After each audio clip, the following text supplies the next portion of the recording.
Citoyennes, citoyens, chers amis, chers camarades, bonjour à toutes et tous. En ce 21 janvier 2022, nous nous retrouvons en un jour qui est à la fois un jour de grande joie républicaine et de grande peine, idéologie communiste. De grande joie républicaine puisque c'est le jour de l'exécution de Louis XVI, le 21 janvier 1793. Et cela marque définitivement l'entrée dans la Première République, une république qui est de plus en plus mise à mal, attaquée de tous les côtés, la République unie et indivisible. Et à ce sujet, nous rappelons que demain, samedi 22 janvier 2022, eh bien avec ma camarade Gilda Guibert-Landini, nous organisons un café marxiste auquel nous vous invitons à venir les plus nombreux possibles, puisque nous parlerons justement de la République une et indivisible, qui est en train de couler, de disparaître, à moins que l'on donne un très grand coup de balai. Car c'est l'autre date importante, l'autre 21 janvier important, qui est un jour d'une très grande tristesse, non seulement pour les communistes, mais de manière générale pour tous les travailleurs qui espèrent une amélioration de leurs conditions de vie, et dans l'histoire et aujourd'hui, puisque c'est aussi le jour de décès de Lénine. Louis XVI, Lénine, c'est simple, nous sommes désormais réduits à ce choix, plus que jamais. Oui, nous en sommes de plus en plus réduits à ce choix, puisque, incontestablement, nous sentons bien monter la colère et l'exaspération de la part des citoyens et des travailleurs, et nous voyons bien cette envie que des têtes tombent. Que des têtes tombent, à commencer notamment par celle de Jean-Michel Blanquer, pour ne prendre qu'un symbole parmi d'autres. Mais les symboles comptent. N'oublions jamais que Marie-Antoinette d'Autriche était accusée d'être Madame Déficit et avait été accusée d'avoir prononcé cette phrase qu'elle n'a peut-être pas prononcée, mais la seule chose qui est certaine, c'est qu'elle le pensait réellement. Les gueux n'ont plus de pain, ils n'ont plus de pain, mais qu'on leur donne de la brioche. Eh bien, Jean-Michel Blanquer, c'est un petit peu ça le problème. Ils n'ont pas de moyens, c'est pas grave, donnez-leur du sirop Tesser, pendant que lui peut siroter tranquillement ses cocktails à Ibiza. Voyez-vous, c'est bien cela la situation dans laquelle nous nous trouvons, c'est-à-dire qu'on sent que des têtes peuvent tomber. Des têtes peuvent tomber parce que la colère sociale et politique, la tempête sociale et politique même, qui était en crainte par Édouard Philippe, eh bien, est en train de gonfler au moins dans la rue. Ce sont bien sûr les enseignants en colère, à raison, parce qu'au-delà du protocole sanitaire, au-delà de la question des moyens sanitaires, etc., dans les établissements, qu'est-ce qui est en jeu?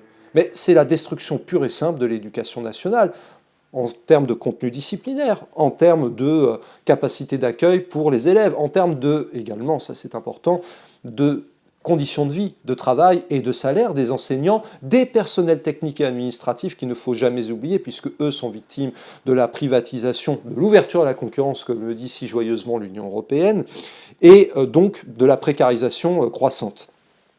C'est bien sûr la colère, on l'a dit, des enseignants, celle des personnels hospitaliers qui se poursuit. Encore récemment, il suffit d'entendre des témoignages de médecins qui sont praticiens depuis 30-35 ans dans l'hôpital public et qui expliquent qu'ils n'ont jamais vu un tel état de délabrement de l'hôpital public et qui expliquent que ça va exploser.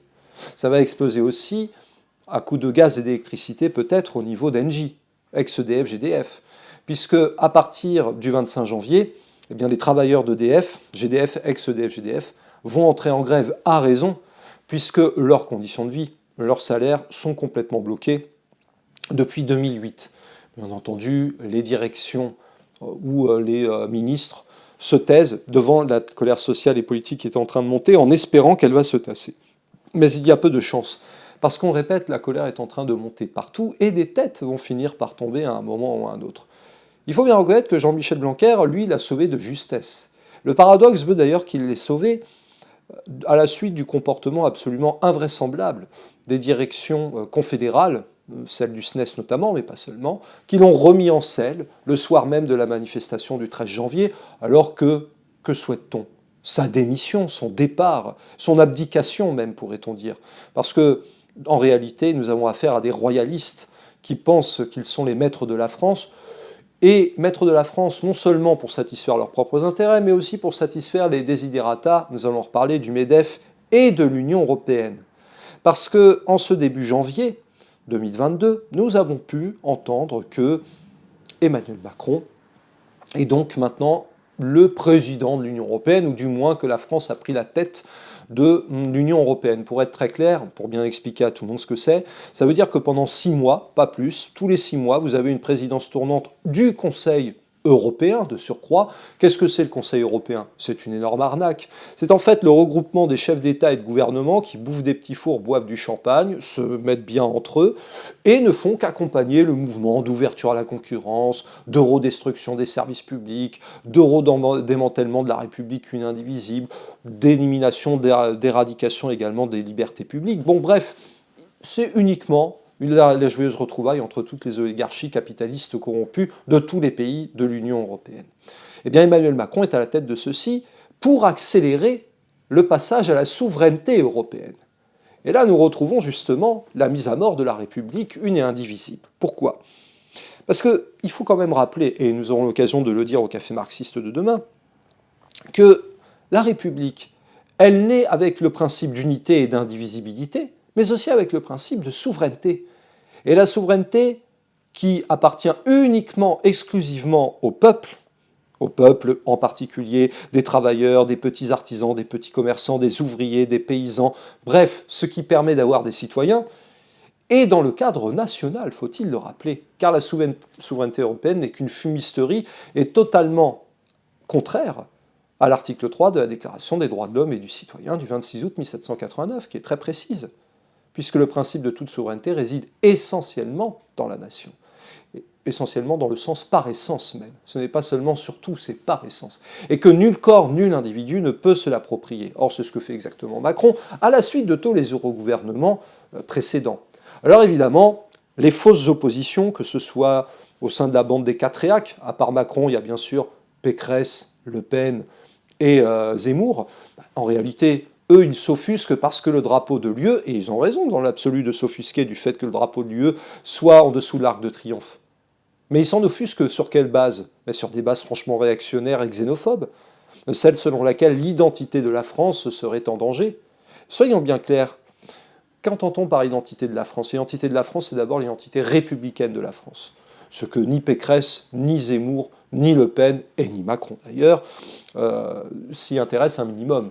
Ce n'est pas leur affaire. Pour les réacs, la France, c'est bien sûr la France xénophobe, la France des racines chrétiennes, etc. Il ne s'agit d'ailleurs pas de nier l'histoire de France, la culture de la France, qui est effectivement en lien avec le christianisme, entre autres. Mais en réalité, ces gens-là qui disent défendre la France contre l'Union européenne ne veulent pas en sortir de l'Union européenne, ni de l'euro, ni de l'OTAN dans les faits. Et surtout pas Valérie Pécresse, qui, rappelons-le, est une young leader au même titre qu'Emmanuel Macron. Et encore moins d'ailleurs sortir du capitalisme.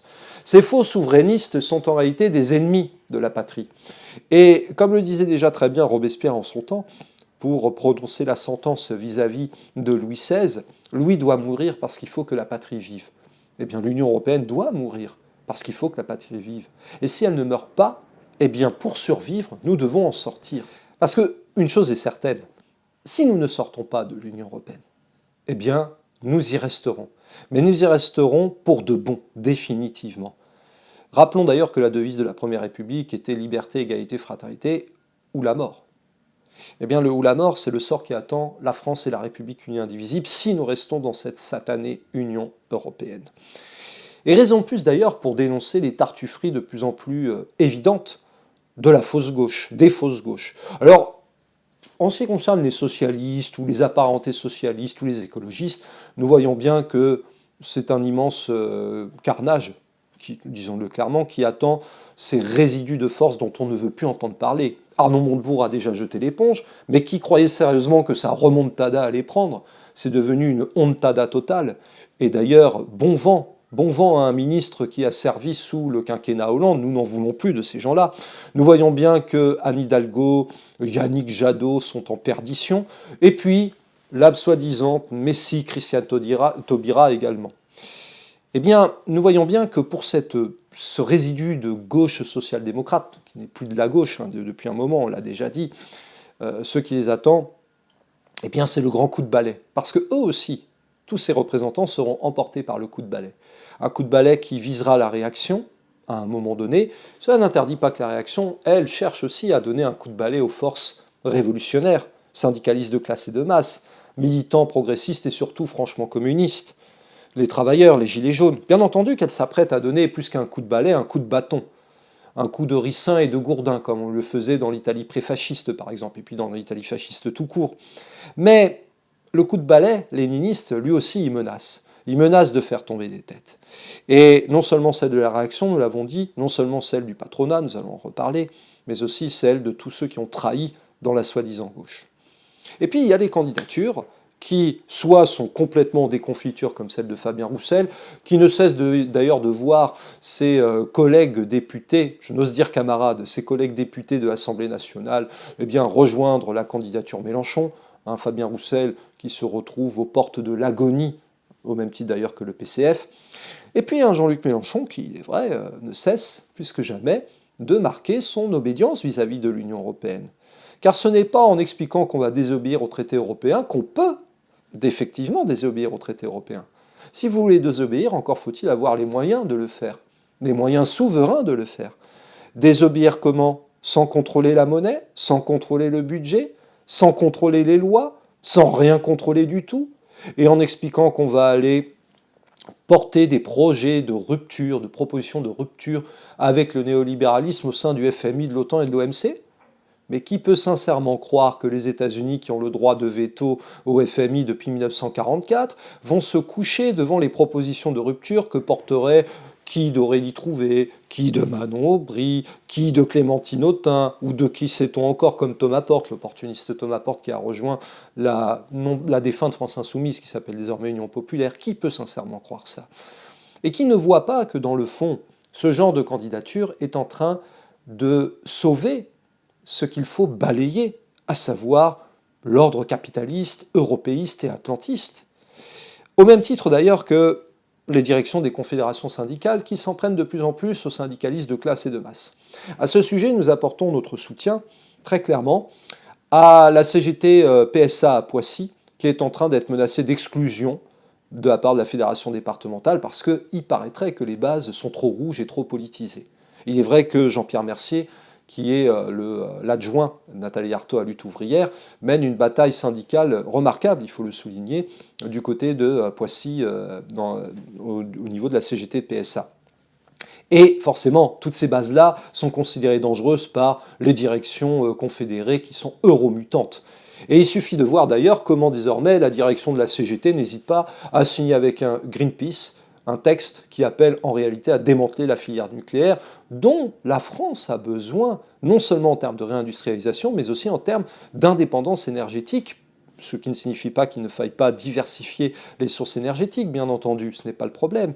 Mais se passer totalement de l'industrie nucléaire relève du pur fantasme, un fantasme porté par l'électorat auquel s'adresse Jean-Luc Mélenchon. Certainement pas un électorat ouvrier ou populaire, pas du tout, il s'en fiche complètement, mais un électorat petit bourgeois bohème, bobo, qui a les moyens de pouvoir assurer sa survie personnelle, mais qui se fiche complètement du sort et de l'indépendance de la France.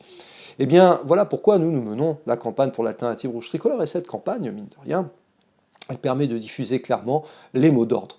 Des mots d'ordre qui sont très clairs, celle de la rupture avec l'euro, l'UE, l'OTAN et le capitalisme, celle de la reconstruction pour une république une indivisible en train d'être démantelée, charcutée, toujours un petit peu plus, au nom du sceau fédéral européen, qu'en Allemagne, le nouveau gouvernement appelle très clairement État fédéral européen. Voilà vers quoi nous allons, avec une armée européenne, une souveraineté européenne.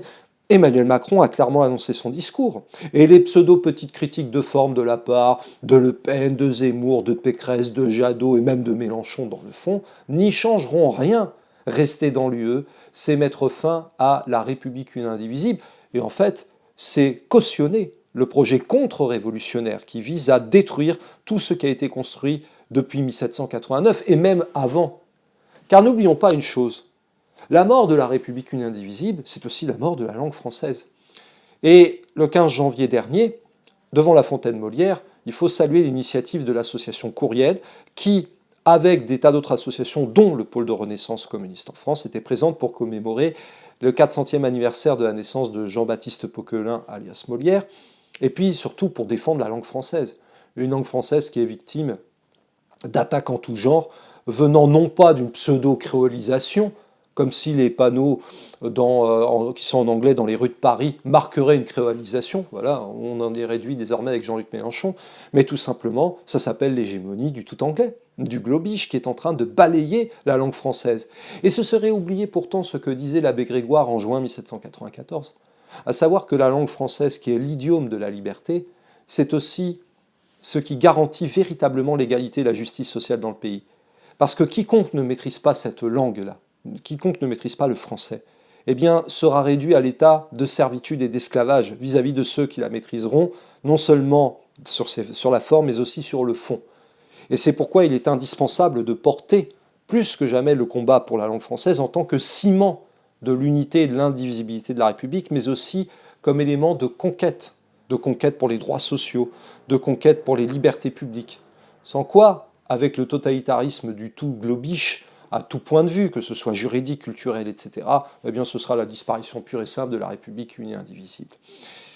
Eh bien, nous, pôle de Renaissance communiste en France, poursuivons la campagne pour l'alternative rouge tricolore, avec de plus en plus de jeunes qui nous rejoignent, avec des travailleurs de plus en plus sensibles également au mot d'ordre, et en particulier à un mot d'ordre que nous cessons de porter depuis des années, et qui ne doit pas être balayé par des directions syndicales qui sont complètement aux ordres, soit du MEDEF, soit de l'Union européenne, soit d'autres choses, tous ensemble en même temps. Tous ensemble en même temps et dans le même sens. Dans le même sens, c'est celui de la reconquête de l'émancipation sociale et politique, ce qui nécessite plus que jamais un immense coup de balai. Et ce coup de balai, il risque d'arriver. Oh, certainement pas dans les urnes, parce que tout est prêt, tout est verrouillé. On voit même Madame Hidalgo qui explique que dans le fond, si les candidats n'ont pas les 500 parrainages, c'est parce qu'ils n'ont pas su convaincre les maires, et qui est en train d'expliquer que la base de la démocratie, c'est la loi. On ne va pas faire un cours de droit à Madame Hidalgo pour lui expliquer qu'il y a une nette différence entre la loi et la démocratie. Passons. Mais ce qui est certain, c'est qu'on voit bien qu'en réalité, le pouvoir en place tremble, ses satellites tremblent, le MEDEF aussi, il a peur que ça se soulève, et puis bien entendu, l'Union européenne.